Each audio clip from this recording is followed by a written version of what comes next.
Estamos fazendo um estudo sobre o tabernáculo, fazendo um paralelo do tabernáculo de Êxodo com também o nosso espírito, alma e corpo, né?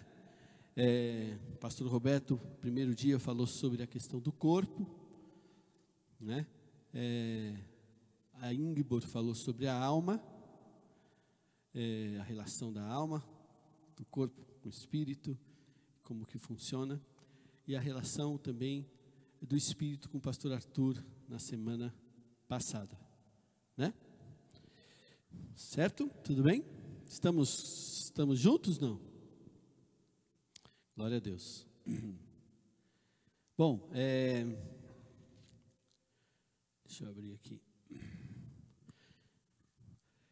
Na verdade, hoje eu ia fazer meio que um resumão de tudo isso, mas eu vou aproveitar para dar algumas coisas que eu tenho no meu coração de compartilhar com vocês.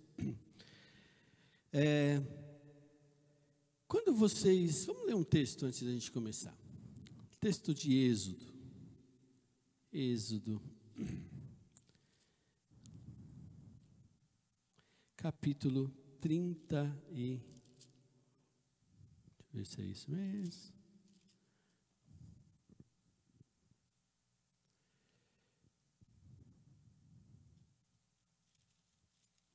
eu ver. 30 não, acho que eu vou fazer ele do antes. Acho que antes fica mais melhor. 25:8. 25:8. 8. Êxodo 25:8. Quem pode ler, por gentileza, para mim?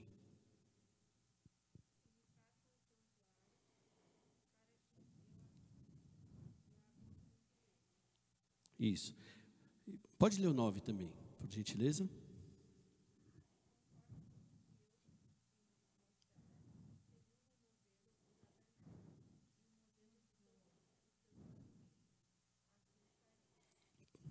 Tá bom. 8 de novo, por gentileza, Pri.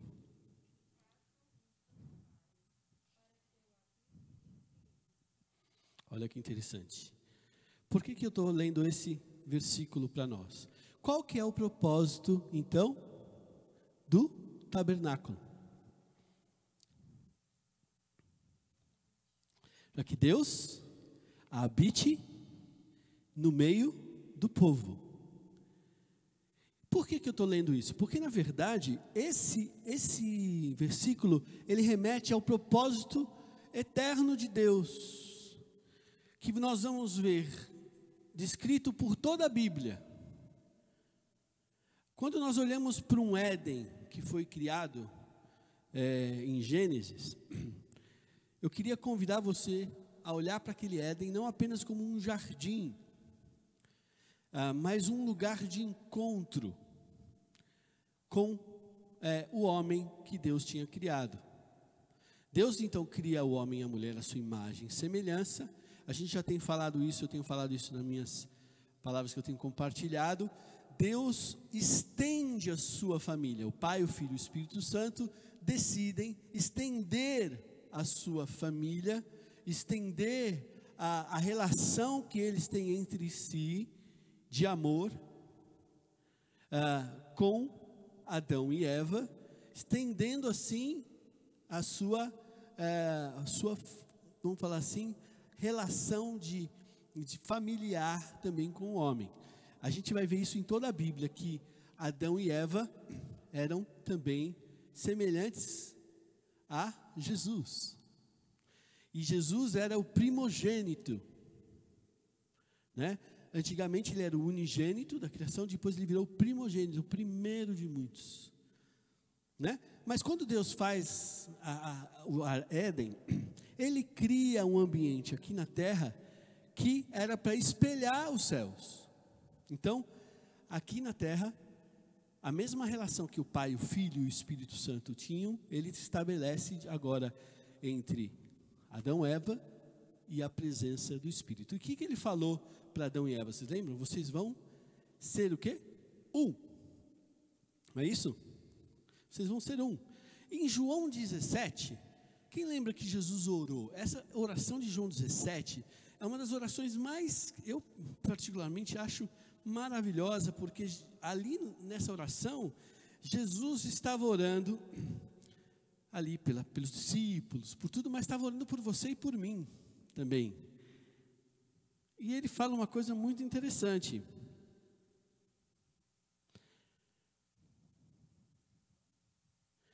(17, versículo 11). Quem puder depois ler esses textos, marque esses textos, leia em casa.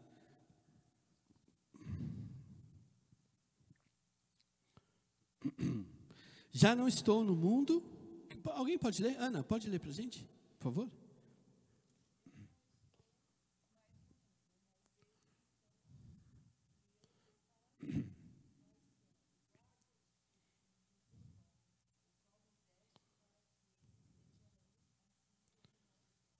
Olha só, para que eles sejam um, assim como nós somos. Olha que legal. Então, para que eles sejam um, assim como também nós somos. Aí ele vai orar pela gente. Aí no versículo 21 ele retoma isso, olha só. Versículo 21 agora.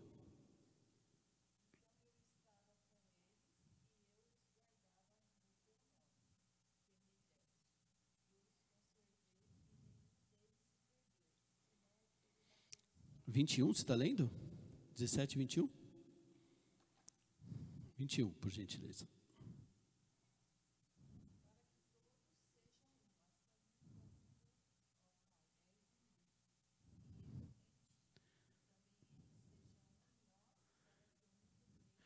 Olha que interessante, ele começa a revelar então vamos falar assim, um dos segredos mais profundos do coração de Deus. Que eles sejam um. Assim como Adão e Eva foram chamados para ser um, não era só Adão e Eva. Era Adão e Eva representando a própria triunidade aqui na terra, porque não é só Adão e Eva e o Espírito Santo, os três ali em um. Cordão de 3 dobras, né? Não se quebra com facilidade. A família então sempre é assim. É o pai, a mãe e o Espírito Santo, e a pessoa de Deus. É uma representação da triunidade. Mas isso era para ser por toda a terra. Era para ser espalhada por toda a terra. E o jardim do Éden, na verdade, olhando, vocês já estudaram todo o tabernáculo. O jardim do Éden era a parte do tabernáculo que poderíamos chamar de Santo dos Santos. O que é? Por quê? Porque Deus vinha ali e se encontrava com o homem. Você sabe que interessante?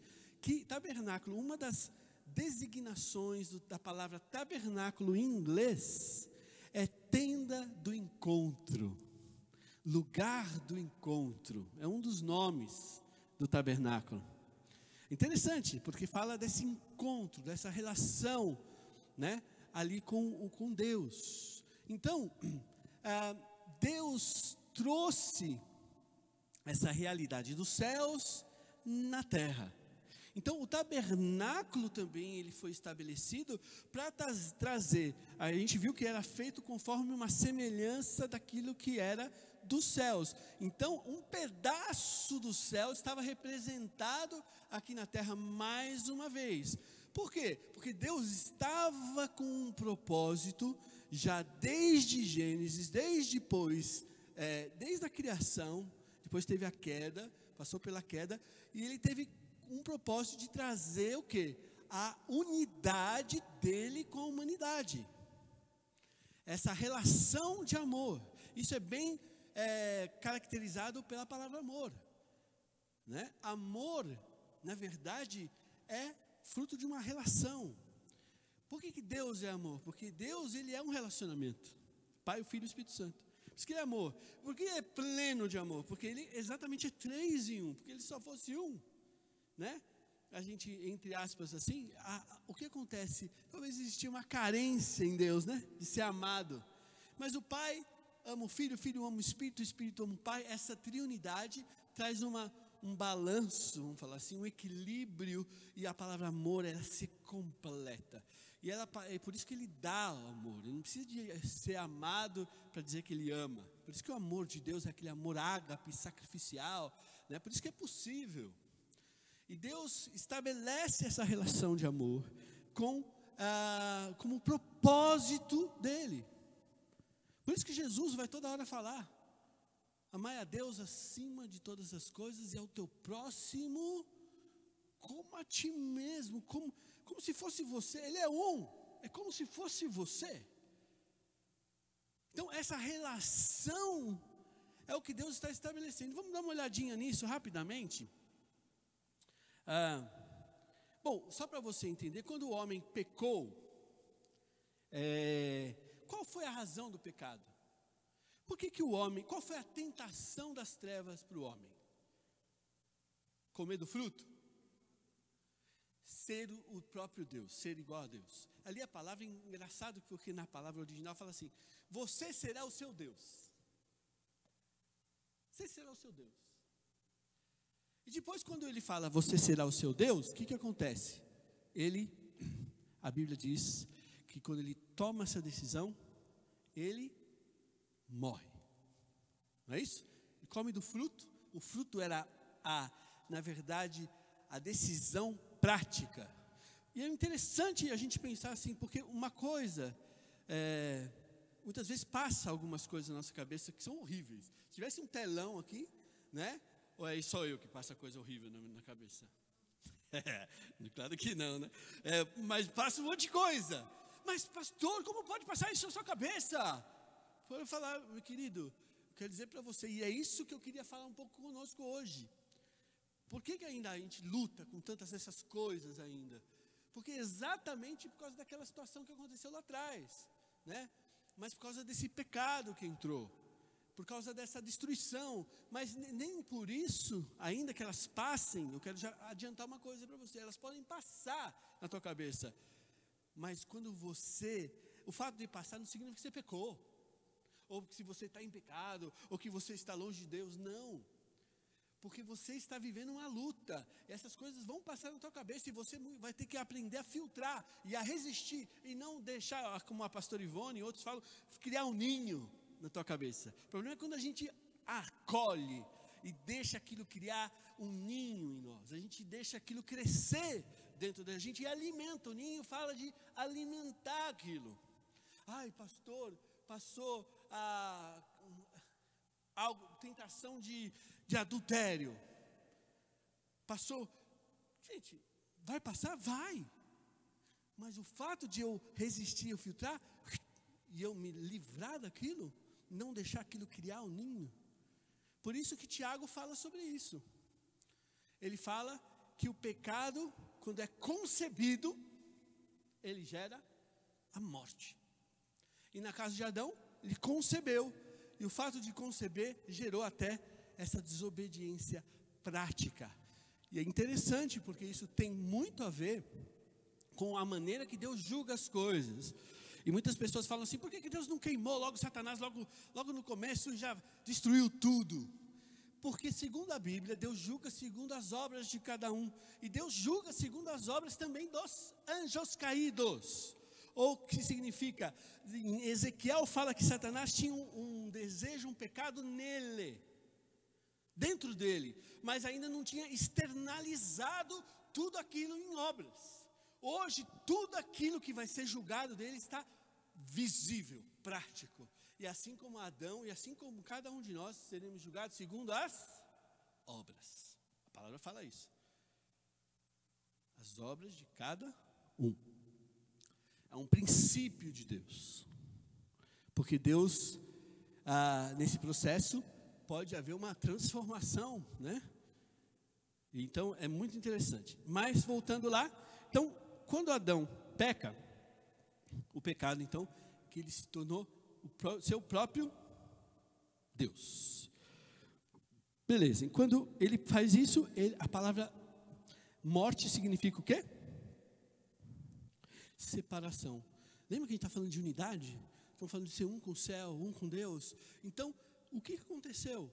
Foi exatamente o contrário. O homem se separou. E o Santo dos Santos já não era um lugar na terra, porque Éden era um Santo dos Santos. Tanto é interessante que quando ele é expulso do jardim do Éden, Deus fala que ele coloca o quê na porta? 2 querubins. Onde tem 2 querubins na Bíblia? Na arca, no véu de entrada do Santo dos Santos, representando o lugar da manifestação da glória, da presença de Deus. Ele foi tirado, o acesso a Deus foi rompido, aquela liberdade foi tirada, e o mal começou a habitar dentro dele. Mas outro dia eu estava orando sobre isso, né? E Deus me deu uma revelação que eu nunca tinha entendido. Eu falava, a morte é uma das coisas mais terríveis hoje que atinge a gente, no meio dessa Covid. A gente sabe de tudo isso que está acontecendo, mas Deus me falou uma coisa que eu guardei no meu coração e entendi, espero que você entenda. A morte, até a morte é amor de Deus. Até o fato do homem morrer foi amor de Deus. Como assim, pastor?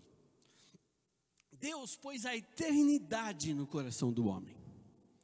Eternidade. Se ele não morresse, não teria como fazer um resgate, porque a maldade continuaria para sempre dentro do homem. O fato dele morrer foi um amor de Deus para fazer assim também que houvesse um jeito de resgatá-lo e retirar essa essência maldosa que entrou no coração da humanidade.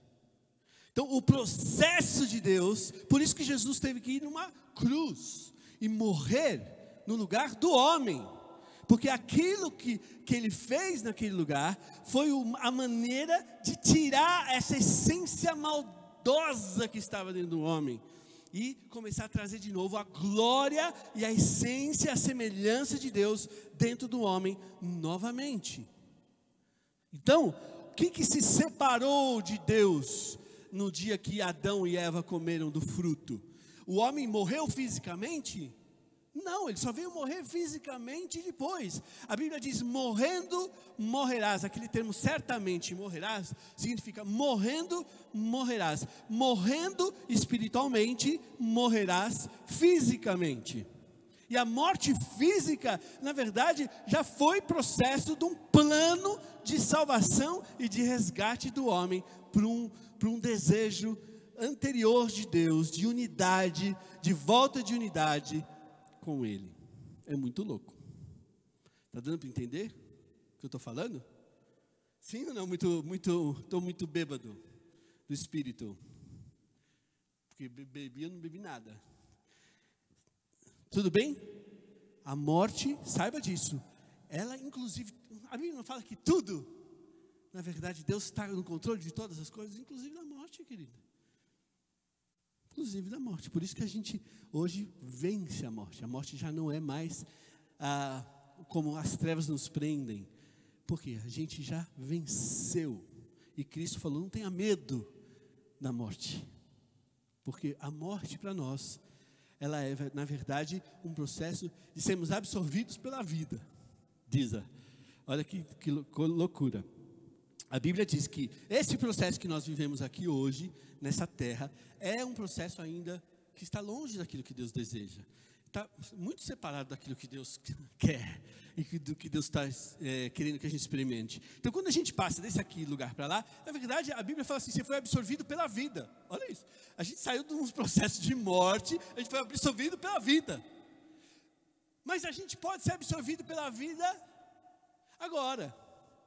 A gente pode ser absorvido pela vida com esse processo de Deus. E o tabernáculo e a presença de Deus é a maneira como Ele quer trazer essa vida dentro de nós. Por isso que Ele fala assim, nós não andamos mais segundo a carne, segundo a alma.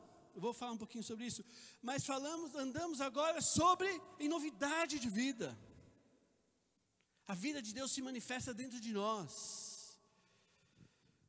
Bom, tudo bem até aí? Então, o que aconteceu? O homem se separou de Deus. E qual foi o propósito de Deus, o chamado de Deus? Vem Adão, sai de trás da árvore. Vem, volta, vem andar comigo.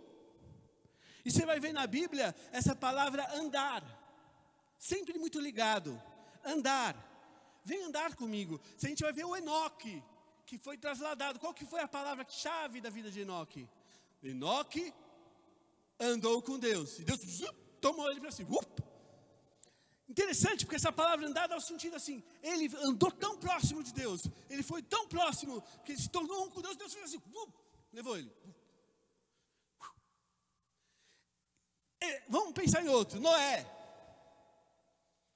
Noé andava com Deus.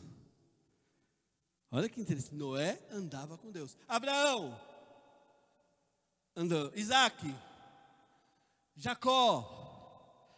Interessante que andar com Deus não significa eu ter que ser perfeito, né? Outro dia eu estava ouvindo uma coisa, achei tão legal, que todas as pessoas que Deus chamou, se a gente puser aí, ó, prostituta, cabeludo,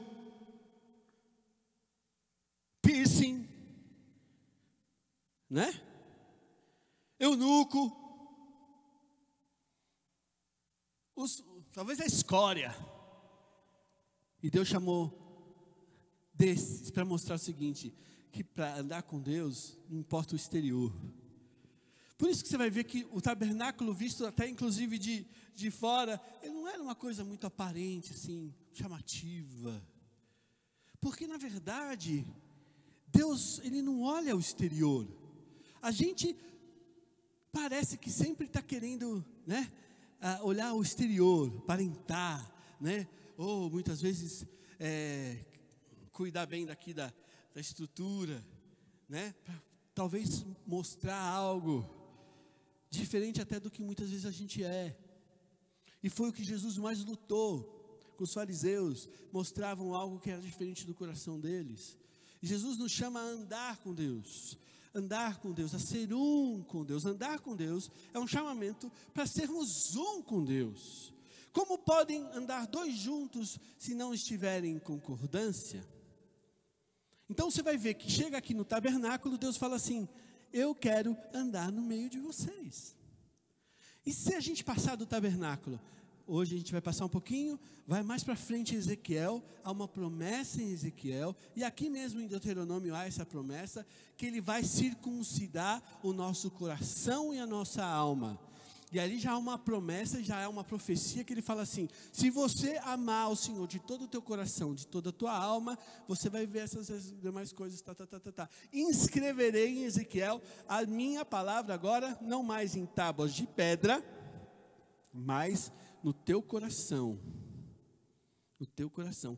Então ele começa a falar, aonde que estava, se a gente parar para pensar, aonde que estava as tábuas dentro do tabernáculo? Dentro da arca. E a arca estava no Santo dos Santos. Vocês viram aqui que o corpo faz relação com o átrio, a alma faz relação com o lugar santo, e o espírito faz relação com o Santo dos Santos. Nossa alma, nosso corpo, nossa alma, nosso espírito. E dentro do nosso espírito tem a arca, a presença de Deus. Lá dentro do teu espírito tem o Espírito Santo que veio habitar dentro de você. E lá dentro do teu espírito, o Espírito Santo está escrevendo a lei dele. Mas não tinha só as tábuas, tinha mais o quê? A vara, que o pastor Roberto, inclusive, acho que pregou no domingo sobre o poder de Deus. Eu ouvi pouco, porque eu estava ouvindo, a minha filha chorou, aí já sai correndo, resolve aqui. Mas poder de Deus e o maná, a comida do Pai. Qual que era a comida que Jesus falou? A minha comida consiste em fazer o quê? A vontade daquele que me criou. E qual é a vontade daquele que me criou? É muito mais, eu quero hoje te convidar a você sair de você. Sair de você, a vontade de Deus vai além de você. Como muitas vezes a gente vê no adolescente, ele acha que o mundo gira ao redor dele, que todas as coisas dizem respeito a ele. Se alguém fala alguma coisa, quis dizer alguma coisa para ele, ou quis dizer alguma coisa contra ele, ou estão conspirando, ou estão fazendo algo, ou não, que deixaram ele do lado de fora, mas parece que a gente traz às vezes essas coisas dentro da gente. Eu quero dizer para você, o mundo e a vida vai muito além de você e de mim. E a gente precisa ganhar essa visão, porque Deus está um plano. Qual que é o plano? Vamos chegar em Apocalipse. Então Deus escreveu agora, nós viramos o tabernáculo de Deus. Jesus, a Bíblia diz que ele se encarnou, e a palavra usada ali é tabernaculou. Olha, tabernaculou o nosso meio. Ou seja, ele veio andar conosco. O propósito de Deus, que ele andasse no nosso meio. E as pessoas viram, como pode ser? Deus está no nosso meio. E reconheceram que Deus andava em nosso meio. E ele falou assim, eu sou o caminho, a verdade e a vida. Alguns estudiosos dizem que as portas do tabernáculo, elas são chamadas de o caminho, a verdade e a vida. O caminho do átrio, a verdade do santo lugar e a vida no santo dos santos. São as 3 portas. E ele então veio abrir porta para nós entrarmos de novo na presença de Deus. Lembra que Adão? Jesus veio abrir, rasgou o véu. Quando ele morreu, algo sobrenatural aconteceu. De tantas coisas, mas uma coisa sobrenatural no templo. O véu que separava o santo lugar do santo dos santos rasgou, e de alto a baixo. Não foi de baixo para cima. Por que não foi de baixo para cima? Senão eu poderia falar, foi alguém lá que foi lá e cortou. A Bíblia diz que foi de alto a baixo. Foi o próprio Senhor que naquele momento rasgava aquilo que separava a presença dele da humanidade. Ele estava reconstruindo o projeto lá inicial de andar com o homem. Que Apocalipse fala o quê? Apocalipse diz o quê? Que no final não vai nem precisar ter o quê? Nem sol. Ele vai ser no nosso meio a própria luz. Que nós vamos habitar com ele, seremos um com ele. E isso é a vontade plena de Deus. Pai nosso que estás nos céus, santificado seja o teu nome, venha a nós o teu reino, seja feita a tua vontade, assim na terra como ela já é nos céus. Então, Deus está completando dos céus e da terra serem um. E o tabernáculo fala desse processo de Deus andar no nosso meio e de nós andarmos com Deus. Então, eu não vou muito entrar nessas coisas que os pastores já entraram, e foi muito legal, né? Eu recebi, não estive aqui só na alma e do espírito, estive só no Roberto, mas as minhas filhas já me passaram a letra, né? Então, já vi que foi muito legal. E eu não vou entrar muito em detalhes sobre isso hoje, mas eu quero dizer para você uma coisa, que o tabernáculo, estudar o tabernáculo, é estudar também como nós podemos ser um com Deus, como nós podemos andar com Deus, e como Deus pode andar conosco. Eu vou dar alguns exemplos. A gente combinou de ir até às 9, eu não quero romper muito o meu limite de horário. Eu estou orando e tenho feito um estudo, eu quero gravar, não sei se ainda vai ser vídeo ou podcast, sobre detalhes dessa história toda do espírito, alma e corpo. Já tenho trabalhado em cima disso, aproveitando que nós já jogamos uma faísca aqui, eu quero fazer isso, porque isso também tem muito a ver com a questão da adoração, muito a ver com a questão de chegarmos à presença de Deus. O tabernáculo é interessante, que ele também vai mostrar como que a gente se aproxima de Deus, como a gente se entra na presença de Deus, e tem muito a ver com a igreja, porque a Bíblia fala que a igreja é o edifício, né? Onde Deus também habita. E eu creio, querido, que ainda temos alguns lugares para galgar, alguns caminhos a trilhar, para a gente entrar mais profundamente na presença de Deus, para que não fiquemos apenas nos átrios, ou no santo lugar, mas possamos ver a presença de Deus e contemplá-lo no santo dos santos, porque ela está aberta. Então, se Eu queria ler Efésios com você. Vamos lá. Efésios. Capítulo 2. Texto, grave esse texto, guarde, decore, medite. Eu gostei de uma pessoa que estava falando sobre a palavra meditar. A palavra meditar, no original, ela traz o sentido de falar em voz baixa. Não é apenas aquele meditar indiano ou da yoga, né, que a gente pega. Não é isso. Meditar, na Bíblia, a palavra meditar é falar em voz baixa. Olha que interessante, Romanos e Deuteronômio fala que a palavra está perto de ti, no teu coração, mas ele fala, e na tua boca. Olha aí, essa é a palavra da fé que pregamos. Olha que interessante, está onde? A palavra tem que estar aqui, ó. Tem que estar aqui, na tua boca também. Está no coração, mas ela está na boca. Por isso que a gente fala a palavra, a gente declara a palavra, declara as promessas sobre a tua vida, fale elas, que elas geram fé no teu coração. Efésios capítulo 2, diz assim, no versículo 1, Ele vos deu vida, estando vós mortos nos vossos delitos e pecados. Está retomando, nos quais andastes, olha a palavra andar aí. Então nós estávamos sendo com os pecados, com os delitos, estamos fazendo unidade com eles. Aí ele continua, segundo o curso desse mundo, e o curso desse mundo, não sei se você já viu, que eu ouvi um termo, eu achei muito legal, ele falou assim, peixe morto é que vai com a correnteza do rio. Já viu isso?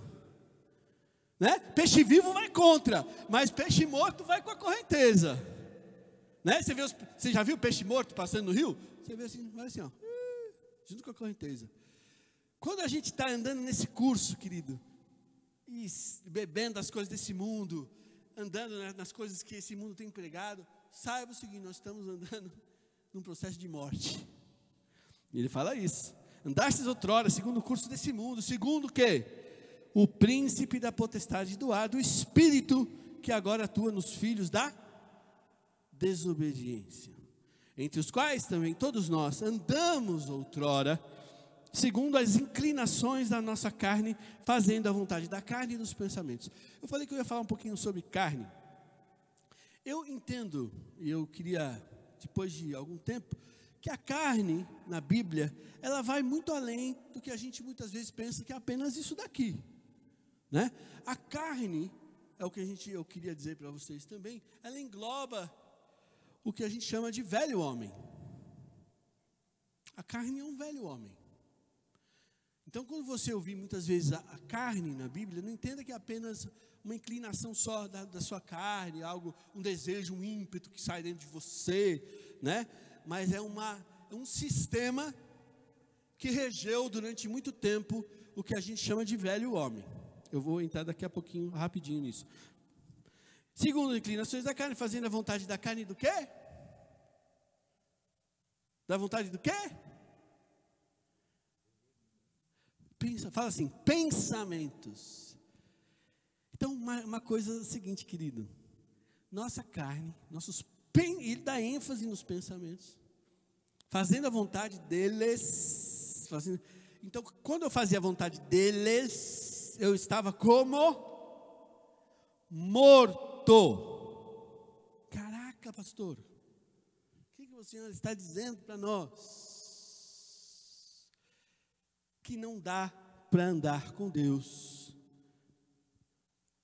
seguindo o velho homem.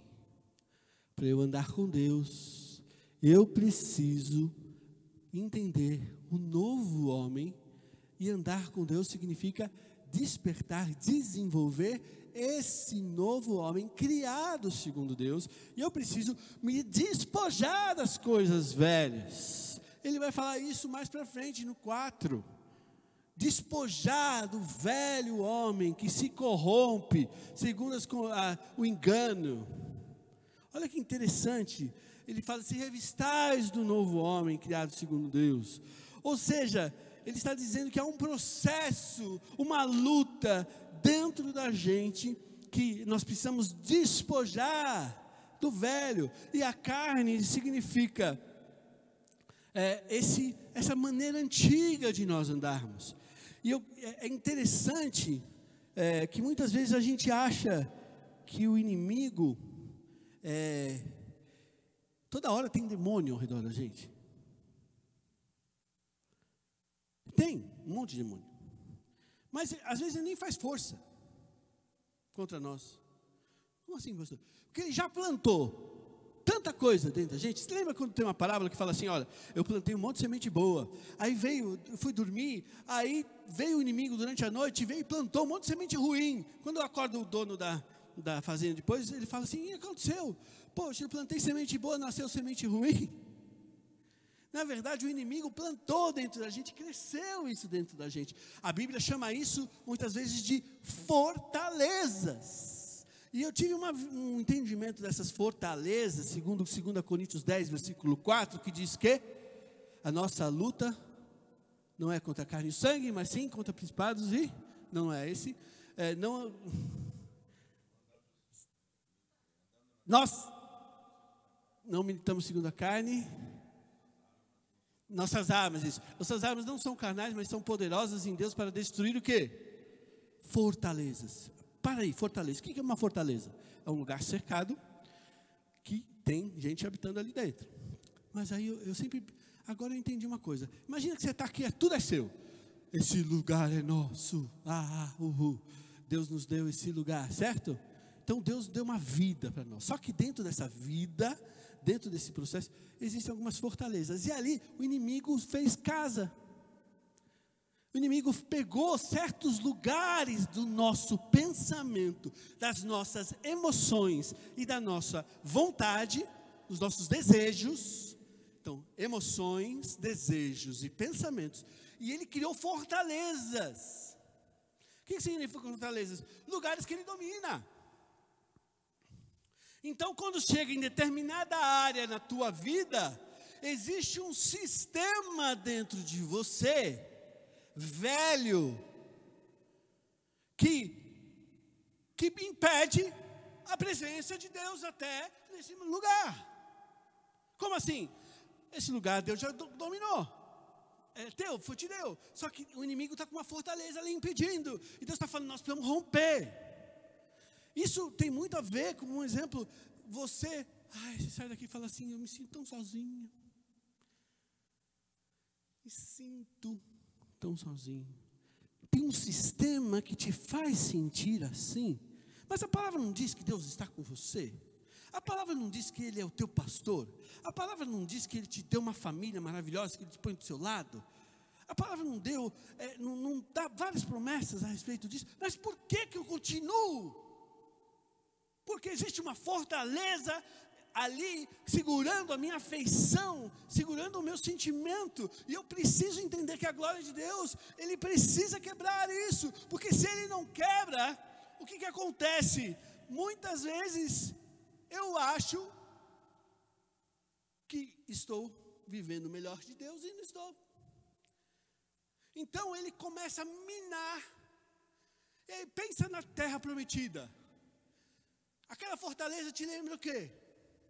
A primeira guerra que teve quando o povo foi entrar, Jericó. Então, derrubar fortalezas significa conquistar a terra que Deus te deu. Derrubar fortaleza significa andar com Deus e conquistar a vida que Deus quer que você e eu tenhamos. Ou seja, Deus está nos chamando a entender o propósito dele, para podermos entender que ele colocou em nós, ser corajoso, ser forte, para você tomar posse da terra que eu dei para você. É muito interessante que a gente fala assim, eu não posso fazer nada sem Deus. E é verdade, mas Deus decidiu também que Ele quer usar você. Então, você entenda que é uma parceria, uma aliança. Eu não vou entrar em detalhes muito profundos, para não passar aqui, mas eu queria dizer uma coisa, não podemos andar com Deus no nosso velho homem. Eu estou sendo muito impactado esses dias, querido, confesso para você, e eu acho que vai acontecer isso daqui para frente. Quero que você abra os seus olhos e entenda. Hoje existe dentro da igreja, homens espirituais e homens carnais. Homens no sentido geral. O que eu quero dizer com isso? Homens que querem seguir Deus, mas alimentando o velho homem. Achando que Deus vai abençoar o velho homem. Seguir seus pensamentos, seu jeito, sua maneira. Então ele não é transformado. Ele quer transformar Deus. Ele transforma Deus para Deus se encaixar do jeito que ele acha.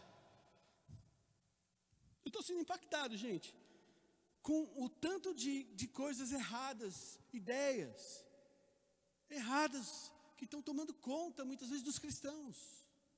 E nós precisamos entender, ler a palavra, querido. Nós vamos comer essa palavra.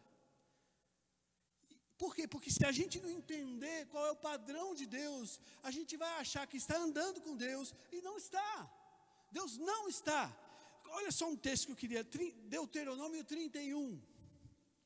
Nossa, mas Deuteronômio 31. Depois leia Deuteronômio. Nossa, tenho sido impactado com Deuteronômio. Não sei, a Bíblia é maravilhosa, né? Mas confesso que eu...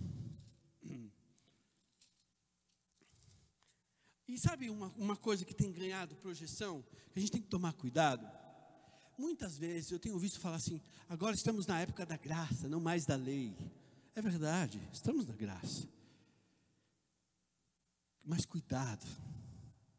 Por quê? Quando a palavra fala isso, está dizendo assim, a lei, ela veio mostrar a falha nossa, do pecado, veio mostrar o pecado em nós.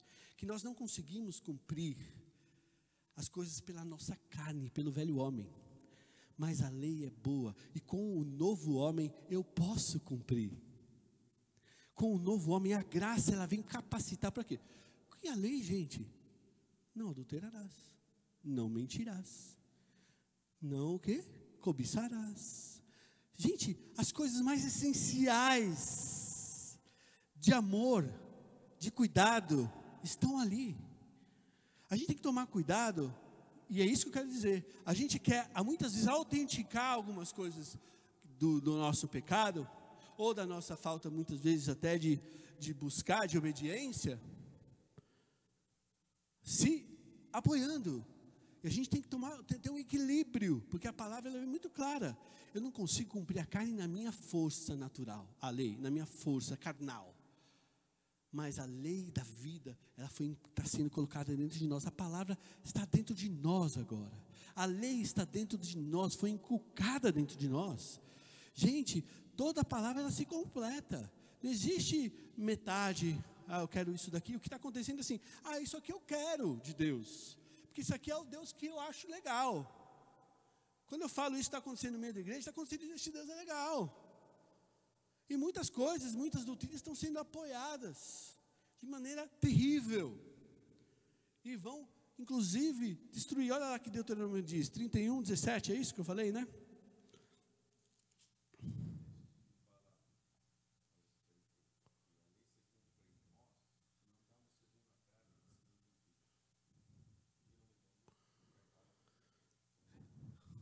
É um dos dois ali, sempre a lei e a lei, leia os dois. Mas é muito louco, quando Deus começa a abrir os nossos olhos para isso, a gente começa a entender que a lei é boa. A questão é, Jesus, ele cumpriu, mas ele cumpriu com o Espírito. O que acontece que a gente vê? Muitas vezes as pessoas se julgando melhores porque fazem aquilo na força da carne. Não é isso que Deus está falando. Aí que é o problema. Aí que é o problema. Olha lá, 31, 17. Nesse dia a minha ira se acenderá contra ele, desampará-lo-ei e dele esconderei o rosto, para que seja devorado, e tantos males e angústias o alcançarão, que dirá naquele dia, não nos alcançaram esses males, por não estar o nosso Deus no meio de nós? Ou seja, eu estava querendo entender essa questão da maldição. Senhor, o Senhor que joga praga, como que é? Eu perguntei para Deus, e aí, como que fica essa situação, né?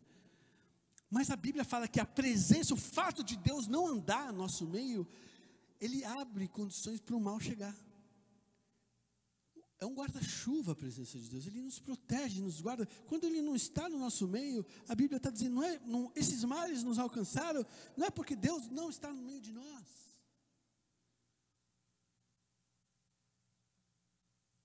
E ele está falando no contexto de bênção e maldição. Se você se arrepender, voltar, eu vou andar com vocês, eu vou no meio de vocês, eu vou à frente de vocês, Então, ali fala dos filhos da desobediência.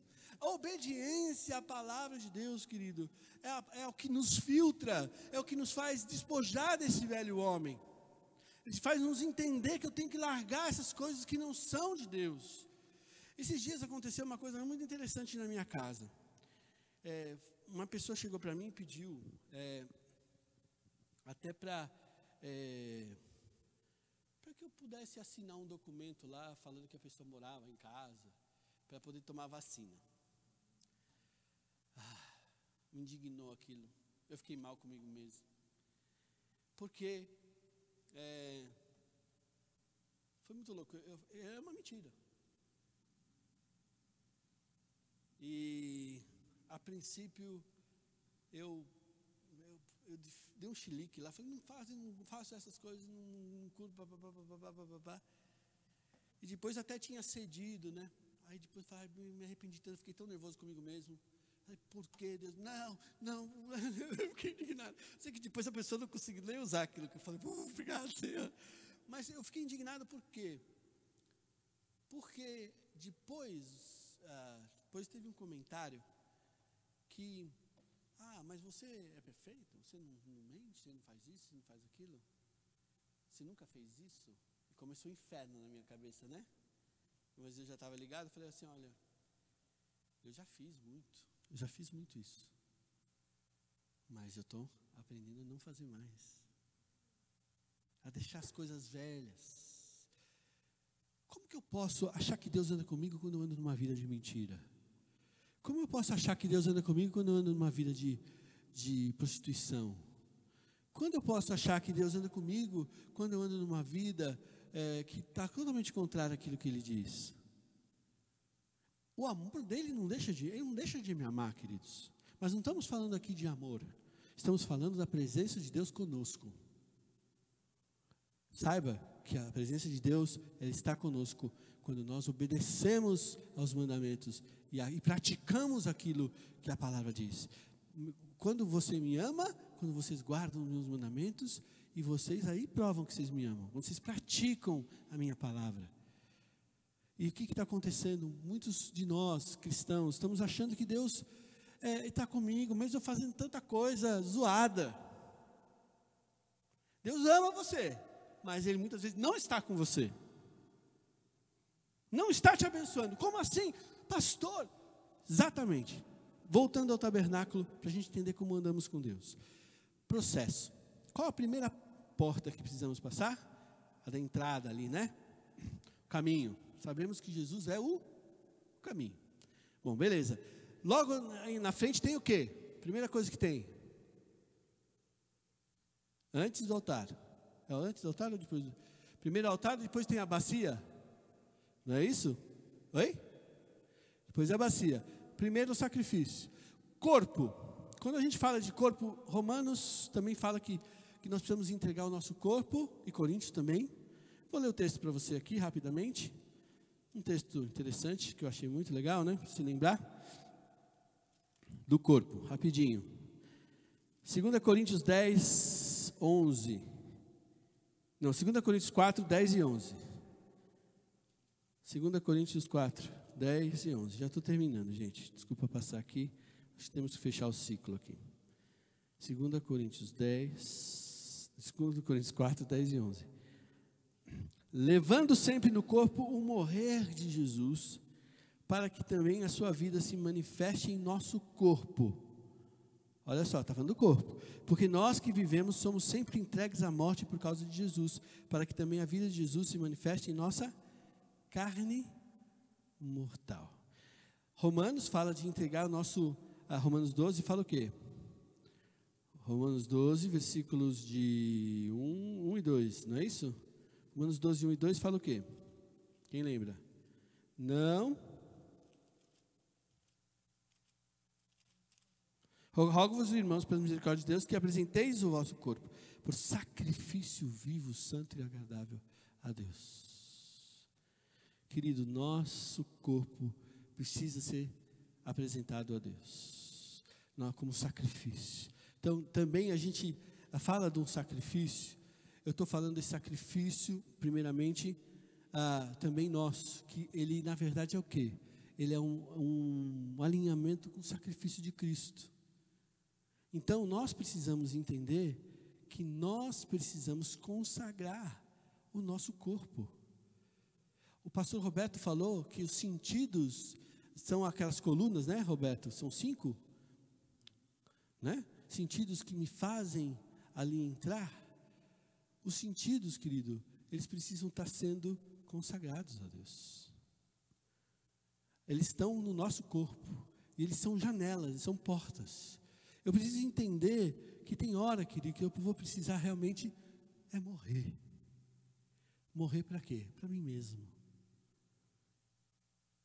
E é interessante, morrer para os prazeres. Você sabe que a palavra é muito forte também na Bíblia, e que é um laço. Eu queria ter trazido uma foto, eu sigo no Instagram lá, acho que é bode gaiato, suricate ceboso, sei lá. É um desses dois, que é engraçado demais, eu acho muito engraçado. Eles fizeram uma arapuca, e puseram dentro, lembra da arapuca, que prendia passarinho? Que tinha tipo uma gaiola, assim, que você ficava com um pauzinho, e o passarinho tinha uma comidinha lá dentro, e puseram uma ipioca. Aí ele fala assim, colhe um amigo seu que cairia nessa arapuca, né? Achei engraçado. Mas aquilo que é mais ou menos o que acontece com o prazer hoje. Eu não vou entrar em detalhes, mas no Éden, todas as árvores davam prazer, inclusive a árvore do conhecimento do bem e do mal. Quando a serpente fala, ela fala, nossa, agradáveis aos olhos, boa para ser comida, dá entendimento. As outras árvores, a Bíblia fala que todas davam entendimento e davam prazer. Mas ele distorceu aquilo que é prazeroso. E você sabe que muitas vezes as trevas distorcem isso, porque a gente acha que o que dá prazer é pecado. E a gente se vincula ao pecado com prazer. Eu quero dizer para você, existem muitas coisas prazerosas em Deus. E principalmente, já a presença dele é maravilhosa. Mas existem muitas coisas, a dança, a música, a adoração, o cantar, o estar juntos, o ceiar. E a gente foi roubado de tudo isso. Parece que tudo que é pecado, que é prazeroso. Então nós precisamos entender que é uma arapuca. Há uma arapuca. Porque a Bíblia fala sobre isso. Fala que a carne, ela engorda. E quando você vai lá e cai nela, você morre. Assim é a droga. O que a gente está lutando com a droga, gente? O que está acontecendo? Por que a droga é tão pesada e tão forte? Porque dá prazer. Se ela não desse nada, todo mundo sairia. Por que o cigarro? Não, o cigarro é ruim. O cigarro dá prazer. Por que a masturbação? Dá prazer. Por que o sexo, a questão de alcoolismo, por que tantas coisas que entram? Porque prendem essa questão. Então, a gente precisa entender que há um sacrifício que precisa ser feito. Logo depois desse sacrifício, ali também era colocado, né, a sua mão sobre o cordeiro e era entregue. Você confessava os seus pecados ali naquele altar. Primeira coisa que nós precisamos fazer para morrermos é confessar as coisas que nós temos visto que são erradas. Que a tua consciência já está te falando. Não estou falando, não é acusação, mas aquilo que você fala, cara, isso não foi legal. Isso não foi legal com meu irmão, isso não foi legal com a minha esposa, com meu filho, com meus pais, isso aqui não foi legal, porque a Bíblia fala assim, fala assado. E eu posso pôr a cordeira e falar, Senhor, aqui eu quero confessar. Mas não só confessar, depois vem o quê? A lavagem. Eu quero dizer para você, o confessar é o primeiro passo. Mas existe um outro, e a palavra ali, sabe como era feita aquela bacia da lavagem? Eram feitos com os espelhos de bronze que vieram lá do Egito. Então aquela água, você tinha ali, você olhava e via o quê? Você via a si mesmo.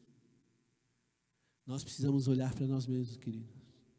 Para eu despojar as coisas que estão erradas dentro de mim, eu preciso reconhecer as coisas que estão erradas dentro de mim.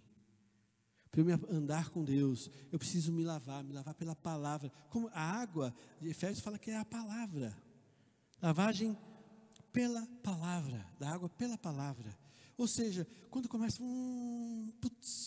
Deus fala assim, não cobiçarás, mas eu estou cobiçando. Poxa, meu irmão comprou um negócio novo, eu falei, eu acho que isso aí é para mim, né? Eu comecei a olhar para a palavra e falar assim, o que isso tem a ver comigo? Muito mais de ficar apontando, essa palavra é boa aqui para Joãozinho, né? Essa palavra que o pastor pregou é ótima para fulano. Não, o que isso tem a ver comigo? Transformando a minha vida. Precisa transformar a minha vida. Bom, é o processo de entrada. Quando você entra no santo lugar, a porta chama a verdade. Eita, verdade. Conhecereis a verdade e ela vos libertará. Tem um candelabro, né? Temos ali o candelabro, os 7 Espíritos de Deus. Temos uma mesa, a mesa da propiciação. Propiciação quer dizer a justa ira de Deus, né? Jesus morreu e satisfez a justa ira de Deus, sabia disso? Deus tinha uma ira contra o pecado e tem, querido, uma ira contra as coisas que estão erradas. A Bíblia fala em Hebreus que a unção que Jesus tinha era tão grande, porque ele não só ele amava a justiça, ele odiava a iniquidade. Deus quer começar a gente nos sarar a nossa alma ferida. Para sararmos a nossa alma ferida, precisamos dos 7 Espíritos de Deus. Precisamos do conhecimento. Eu não vou entrar em detalhes. Sabedoria, temor do Senhor. Todos eles representados, conselho, fortaleza. Aqueles 7 Espíritos, eles são aquilo que vai trabalhar com a minha alma. O pão, né? Aquele pão e aquela mesa, falando de uma aliança que eu tenho com Cristo Jesus. E não viso mais sobre acusação. Jesus já venceu. Ele já satisfez a justa ira de Deus. Porque o que destrói a nossa alma, querido, muitas vezes também é culpa e acusação. E Deus não quer que você fique debaixo de culpa e acusação. Ele te convence, ele fala, te perdoa, e ele fala, deixa e vai para frente. E a gente precisa entender, se a gente não entender isso, a gente vai viver uma vida de culpa e condenação, é uma fortaleza. Que quando chega Deus quer fazer algo na minha vida, eu tenho aquela culpa e condenação que fica me atormentando. Então eu preciso entender o que foi aquela morte de Jesus. Porque Jesus levou a minha culpa. Ele levou, não é que ele te perdoou sem... Eu falo isso para os meus filhos, para minhas filhas. A grande sacada de Jesus, querido, não é... As religiões falam assim, anda em boas obras. Beleza. Jesus fala boas obras. Mas e as coisas velhas? E aquilo que eu fiz de errado? Como fica? Jesus, ele foi lá pagar o que você fez de errado. Ele rasgou o escrito de dívida. O grande sacada do sacrifício de Jesus são com as coisas que nós fizemos, que machucamos, que ferimos, e ele nos perdoou. E ele tomou sobre si, ele tomou o nosso lugar, a culpa, a punição que era para ser sua e minha, ele levou sobre si. Seria mais ou menos, você estava para ser atropelado por um carro, veio um caminhão, buzinando para você, você estava ali, o caminhão ia te pegar de cheio, chegou alguém, te empurrou, você saiu da frente do caminhão, mas ele ficou, até o sangue foi em você, aquela pessoa, e tomou o teu lugar. Ele morreu por você. O sangue dele testificou a nosso respeito. Não tem como andar em transformação se eu não tenho uma vida de incensário. Eu tenho orado para esse segundo semestre e falo, Deus, eu quero uma vida de disciplina. Eu quero melhorar minha disciplina. Não só de oração, eu tenho uma disciplina de oração, mas eu quero estar melhor, leitura, mas disciplina de corrida, de sair com todas as várias outras áreas que eu tenho, disciplina de gravação, tantas outras coisas que eu preciso. Mas a vida de oração, ela que vai trazer transformação, vai fazer com que a palavra fique viva. Para você poder entrar no santo lugar, no santo dos santos, e ouvir a Deus. Muitas vezes a gente está agitado, vivendo num mundo agitado. Nós precisamos nos aquietar na presença de Deus, porque quando nos aquietamos, ouvimos a Deus e podemos andar com Ele. Não tem como andar com Deus se não ouvimos a Deus. Não tem como andar com Ele se não darmos tempo para Ele falar conosco e seguimos aquilo que Ele está falando. Ou achar que eu estou seguindo a Deus, fazendo o que eu acho, o que eu quero, o que eu penso. E como a gente viu, se eu andar segundo os meus pensamentos antigos, Deus está renovando a sua mente. Existe um processo aqui tão detalhado, mas eu não vou entrar aqui porque não dá tempo. Mas depois a gente vai estudar sobre isso. Mas qual que é o seu chamado hoje? Tabernáculo, querido. Fala de Deus andando conosco e nós andando com Ele. E o meu desafio para você hoje, o desafio de Deus para nós hoje, é andarmos com Ele. Entendemos que Ele quer andar com você. E que para Ele andar conosco, nós precisamos ser um com Ele. Ser um com a sua palavra. Ser um com as práticas que esse tabernáculo nos ensina, para podermos andar com Ele. Depois, só para terminar, 2 gerações, ficaram. Uma geração morreu no deserto e a outra geração andou. Pensando nisso, hoje eu quero fazer uma ilustração aqui. A que vai morrer no deserto vai ser a do teu velho homem. Mas eu quero dizer que a do teu novo homem, aquela que nasceu no meio do caminho, ela vai entrar. Ela vai entrar.